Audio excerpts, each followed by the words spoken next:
Good afternoon. आज चाहिँ 15 वर्ष बादमा जमिन खोल्दैछौँ। यो चाहिँ हाम्रो ठुलो टारो आइफल टावर है। एप्पलको खेती आरुचा खेती गर्थ्यो 10-15 सालदेखि चाहिँ यस्तो रूप पलाएर चाहिँ। तर हामीले खोल्नु सुरु गरेको छौँ। 3टा कान्ला चाहिँ खोलिसक्यौँ। यो कान्लामा चाहिँ यसपालि अदुवा रोप्ने भनेर यस्तो छ है साथी। हो पत्कर डढाउँदैछौँ है, भित्ताहरू सोर्दैछौँ यसरी। राम्रो भइसकेछ। तल गोठ छ। यहाँदेखि उँधोको कान्लाहरू चाहिँ 3-4 कान्ला खोलिसकेको छु।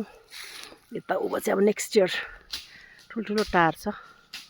नामै आइफल टार। एप्पल, ग्रिन एप्पलको खेती गर्थेँ पहिला आरुचाको। अहिले चाहिँ यसरी आज चाहिँ यो कान्ला क्लिन गऱ्यौँ। हेर्नुहोस् न, पल्लो छेउसम्म अझै उता डाँडा उता पनि छ।